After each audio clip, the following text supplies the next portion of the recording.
Coming up, COVID continues to take its toll on the performing arts in Ipswich. A timely report reveals the true extent.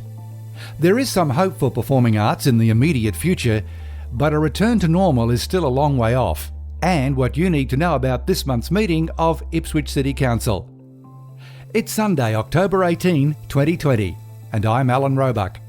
Welcome to Ipswich Today, which acknowledges the traditional custodians of the land on which it is produced and pays respects to elders past, present and emerging. This podcast is supported by Kinetics, people-powered web hosting trusted by Australian businesses since 1999.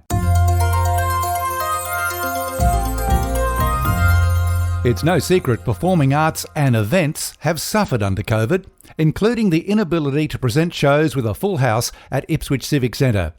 Many shows have been delayed and rescheduled a number of times. Council's Head of Community and Cultural Services, Don Stewart, detailed the grim news and the numbers to the October meeting of the Community, Culture, Arts and Sport Committee. I felt it timely and important that as a council we understand the impact of the COVID-19 on the performing arts and to a lesser degree the event sector within council.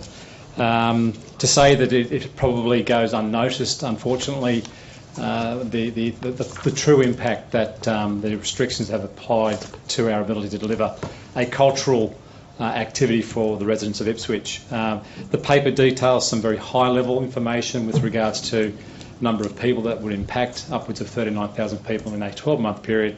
Well, the best part of the last 6 months, that's around about 20,000 people haven't been able to partake in performances at the Civic Centre. We have undertaken significant local effort to try and stimulate the performing arts performers, especially through Studio 188, which is really focusing on our local content and giving them an opportunity to be a little bit more stage ready, stage friendly, but also give them that outlet to do what they do best and enjoy best, which is performing.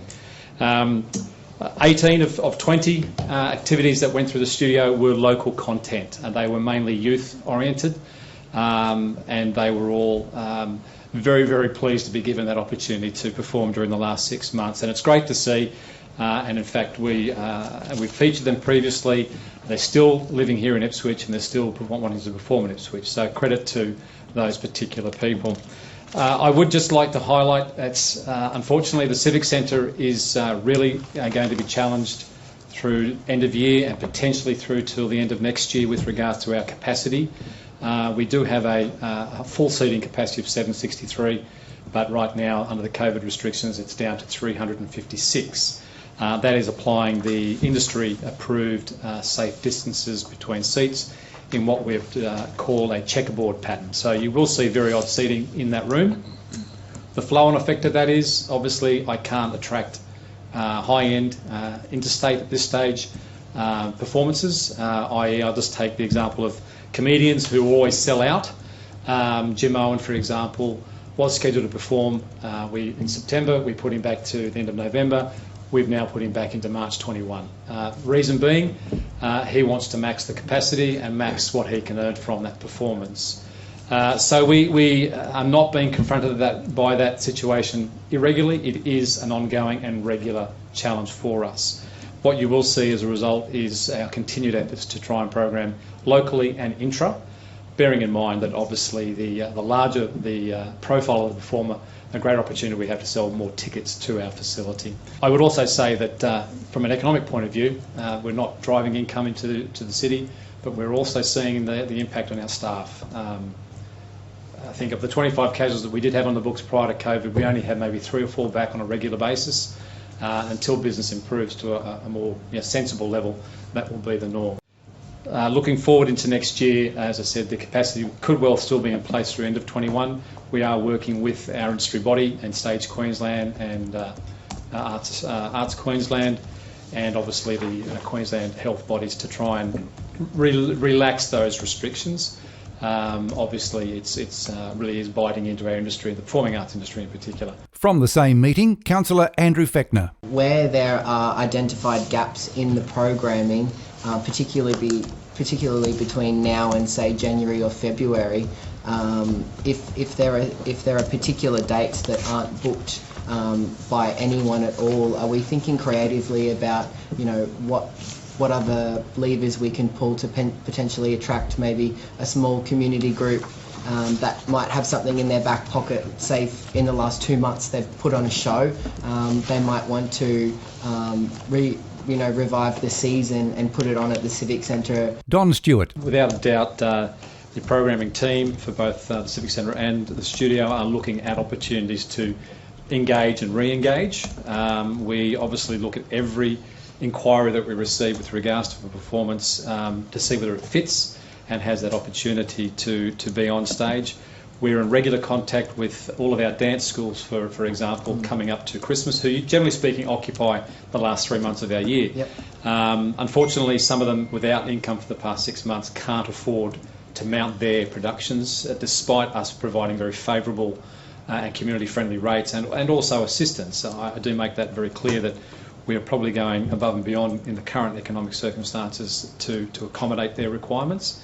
But there is a very, very big challenge for these local community groups to mount their productions due to the restrictions they also face with social distancing and rehearsals and what have you. We've offered the studio as a rehearsal space on very, very easily self-accessed and departing manner. And we've had a couple of youth bands come through and pick up the keys, go in there, have their jam for an hour and a half or 2 hours, lock up and walk away, and they've been very, very thankful for that ability to come together in a safe space, do what they want to do, and not have the huge cost imposts that may have been present in other venues around the local area.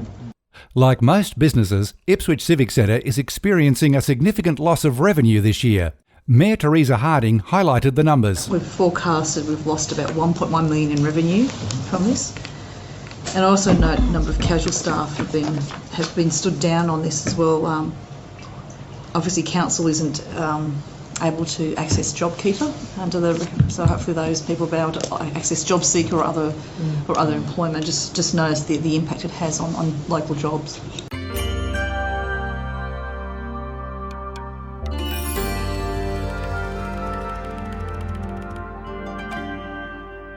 The October committees have all met, and their recommendations go to the full meeting of Ipswich City Council Thursday, October 22 at 9 a.m. Will there be further developments or decisions about the resumption of land to improve and widen Champions Way at Willowbank? A new council-funded Ipswich Tourism Exceptional Experiences program hopes to boost local tourism through granting financial assistance of up to $10,000 per business. A report to Council suggests there's been an average of 1.3 million visitors to Ipswich per year since 2015, according to Tourism Research Australia. While impressive, this doesn't always translate to bookings for accommodation. In a future podcast, I'll take a closer look at how Tourism Research Australia comes up with these numbers. The long-established Ipswich EnviroPlan levy continues to deliver important environmental benefits for the community, with Council earmarking it by a significant parcel of bushland in Woolshed on the western edges of the city. And a number of applications for concessional rates are up for adoption, including one which may prove controversial. Council meeting agendas, officers' reports and minutes are available online through Council's website, and meetings are live streamed on Council's YouTube channel. Ipswich Today is supported by Kinetics, people-powered web hosting trusted by Australian businesses since 1999. This podcast is also listener-supported. If you like what you hear, please make a once-only gift or regular donation to help keep it online. Just go to ipswichtoday.com.au and click the donate button at the bottom of the page. You can subscribe for free and share this podcast from your favourite app, including iHeartRadio, or play Ipswich Today from your smart speaker. Music is supplied by Purple Planet Music. This is Alan Roebuck. Thanks for listening.